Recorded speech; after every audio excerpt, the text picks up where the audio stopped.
Hello everyone, Chess Hoodie here. So if you remember last time I shared an interesting position which I consider to be advanced, and at one point we reached this pawn endgame in my analysis, and I just gave it some more thought. So let's see what are my thoughts.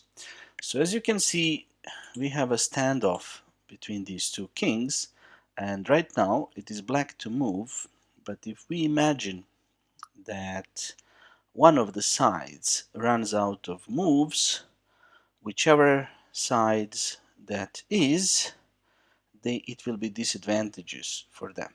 For example, if we run out of pawn moves as black, we will have to retreat our king, and it's just a draw. We can only repeat the position. If white is the side to run out of moves, he will have to go back with his king, and we can capture the pawn and win the game.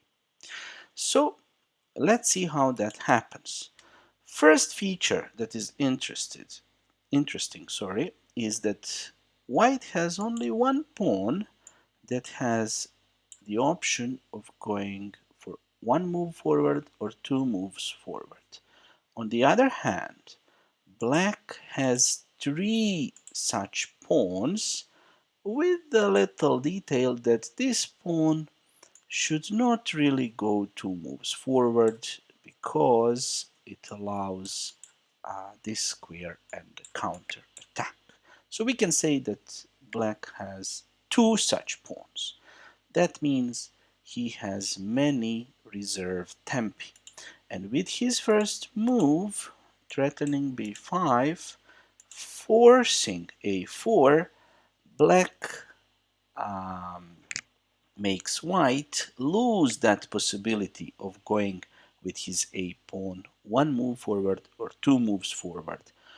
And that means that now um, black has many more options.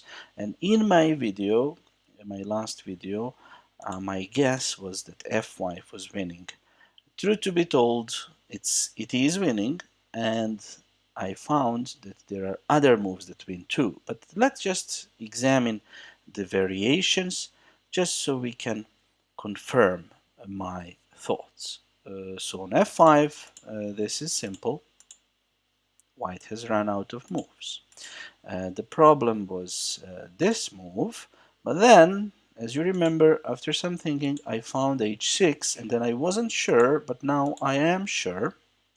I haven't checked with the engine, but it was relatively simple. This pawn will, together with this pawn, make the winning attempt, which will be successful. So let's observe. f4, white has to go for counterplay. And now after f3, we are threatening to promote with check. That's why white doesn't have time to rush his pawn. Instead, he has to go back, and now we activate the c pawn. And let's observe h5. It looks like white is getting there, but no, this is check. c4 check, and after, for example, exchanging, again the king cannot take because we promote with check. So let's say king goes to the side, we push, white pushes, we push again, threatening to give a check. So king has to go back, we push, and white is almost there. One more step and he will make a queen, but we can choose either make a queen and then checkmate, or if we don't see that, we can use the typical trick promoting with check and luring the white king onto a checking square, and now we are able to pick up the pawn. Okay, so that was my analysis from the last video, now a little bit improved. But let's go back. This position is so good for black that he can win in other ways too, because he has these two pawns that have double option. That means he has more reserve tempi. So let's see the other winning moves. This one is pretty simple. After h4, for example, f5 or f6, doesn't matter, we win. And then after g4, we can simply takes, and here. And now we are ready. If f5, we go g5. If g5, we go f5. So we are the one that put the opponent in Zugzwang. So that was the h5. There is another winning move, h6. So you might be saying, oh, so why are you showing us all these winning moves? Well, I am showing you because it's interesting to go more deep into the position and to find all the nuances. Yeah. So after h6, um, black is also winning. For example, h4, h5, Zugzwang.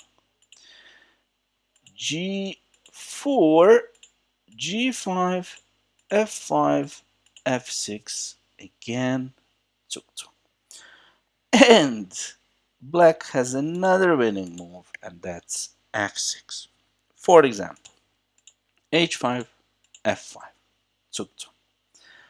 Or maybe if white tries f5, we can push or take, doesn't matter. So, okay, both win. And then if h4, we can choose. Both pushing and taking win, but this looks simpler. So another Zugzwang. So whatever white does, he ends up in Zugzwang. Let's try, what didn't we try? We didn't try g4. Yeah.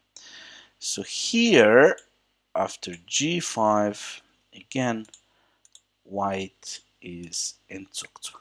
And here, let's talk about this, how to convert. So we got white in Zugzwang, and let's just see what can happen next.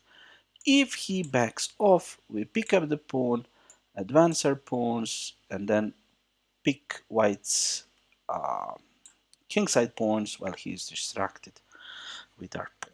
So white should try this kind of business. It's not working, but he can try. And let's see.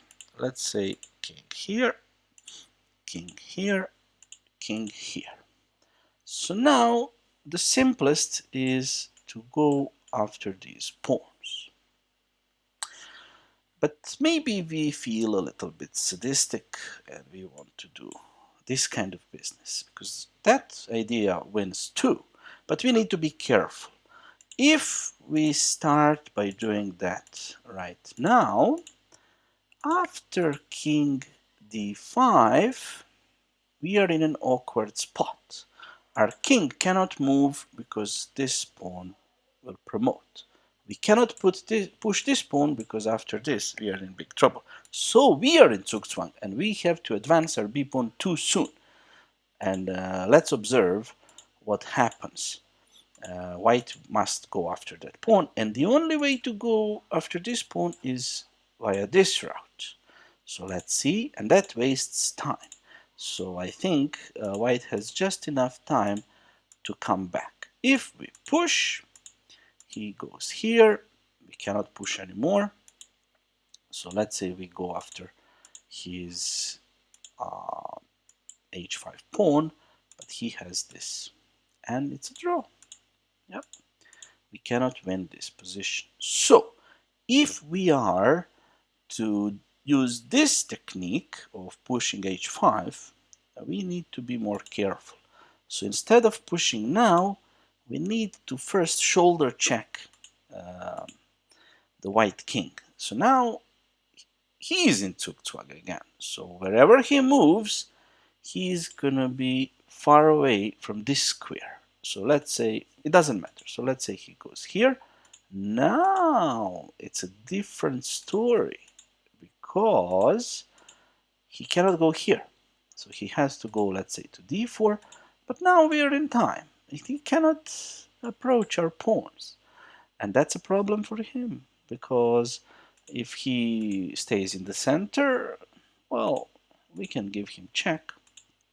And now there is a big difference because when he gets here, we can distract him. Or maybe we can wait one more move, even better. So we can do maybe this. Yeah. So if he goes after this pawn, he cannot catch both of them. So let's go back to the initial position. The conclusion was that after a6, sorry, not that, that after a6, a4, black has several winning ideas. And the reason is because he has these reserve tempi.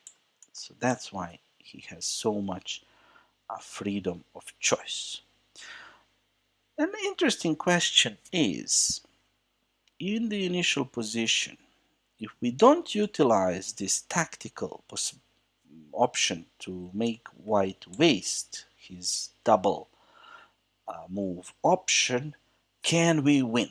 So I didn't analyze it, but it's interesting. Of course, we know a6 is the best move, but this is a part of training where you think about, let's not play the best move and let's see what will happen then.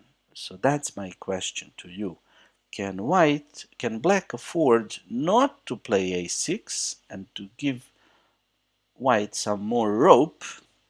And can he win in that position? I haven't analyzed it yet, but it's a question for you if you would like to um, train yourself in chess endgames and chess thinking in general. Thank you for watching and see you in the next video. Bye!